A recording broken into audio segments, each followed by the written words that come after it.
Hello mga kamamski! Welcome back to my channel. For today's recipe, I hope you won't skip and watch my video from start till the end so that you will know the secret of my mom to a delicious pork bistek Tagalog. My mom has cooked for us, her family, all her life, until one day, Alzheimer's disease took away all her recipes, but not in my heart, sharing her simple yet delicious recipes to all. Ma, this one is for you.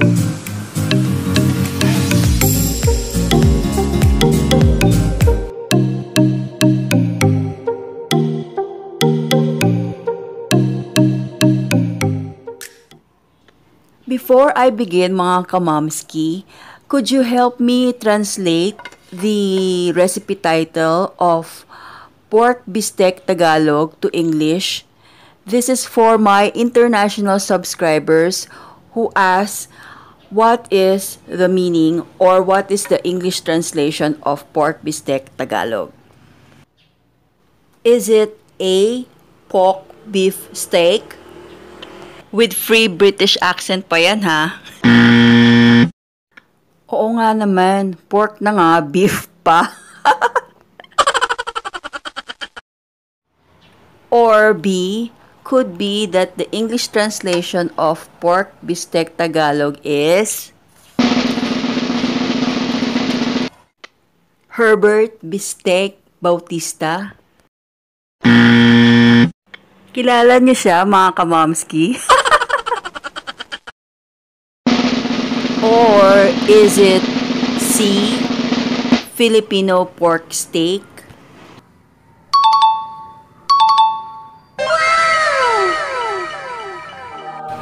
Finally, we now got the final answer, which is Filipino pork steak in English.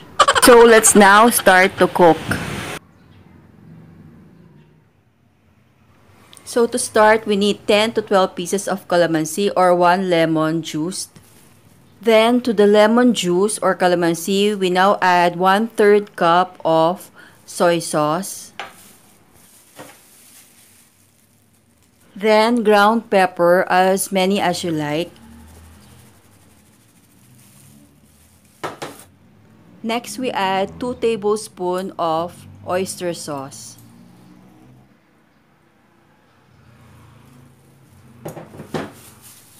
Now we combine the ingredients together. Meanwhile, this is now our pork steak cut. You could ask your butcher or the store where you buy the pork to slice it thinly. And now we're going to add the soy sauce that we mixed earlier with the oyster sauce.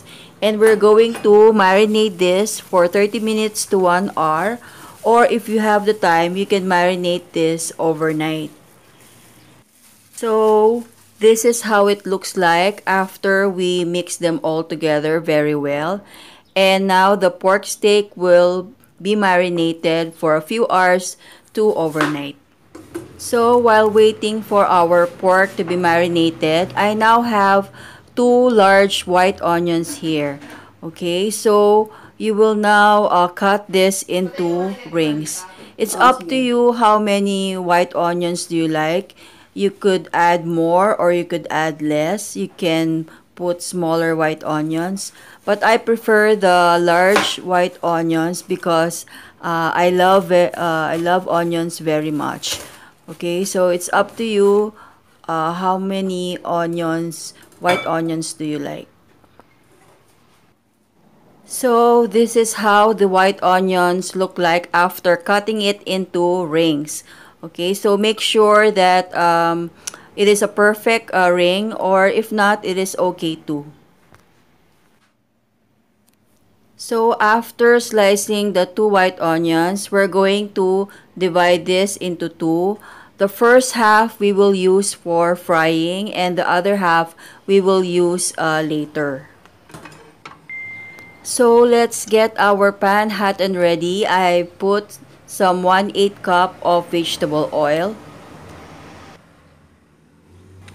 Next, when the oil is hot and ready, we're now going to sear our pork steak pieces on both sides. So we're going to brown our pork steak pieces on both sides. Not too much brown, just to sear it. A few moments later. Okay, so after a few minutes, this is how our pork steak looks like.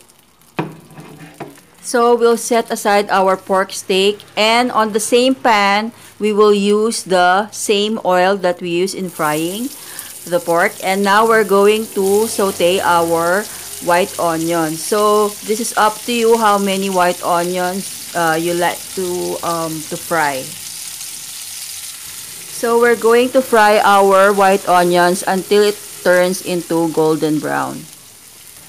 So a few minutes later, our onions are now golden brown and caramelized.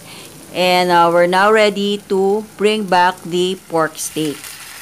Okay, so we're going to mix this very well.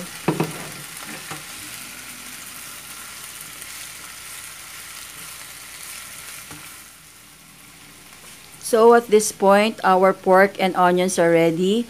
We're now going to bring back the soy sauce and oyster sauce marinade. The marinade that we have used in our pork steak. So we're going to boil this. Now we are ready to add water to our pork. So you have to just fill the water until the pork will be submerged. And we need enough water so that the pork will get tender and soft in a while. So we're going to cover this and simmer this until the pork gets tender to maybe around 30 to 40 minutes.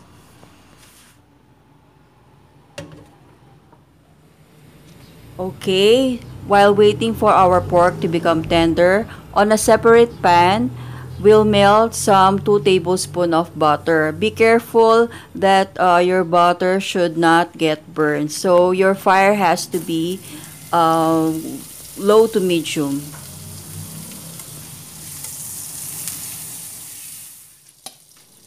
Now that our butter has melted, we now add the onion rings that we chop later. So make sure there's enough white onions. I suggest you put plenty of white onions for this. So we're just going to sear the white onions. Not to cook it very well, just half cook the white onions.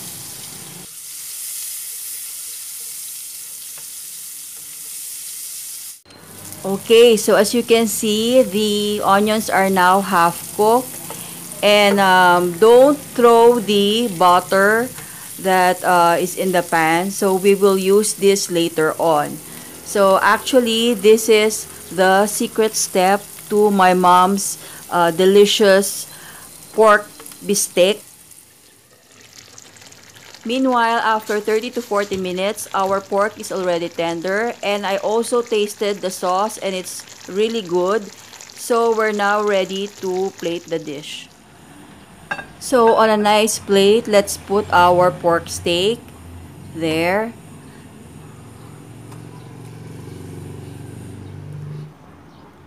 Then we put our onion rings that we sauteed in butter.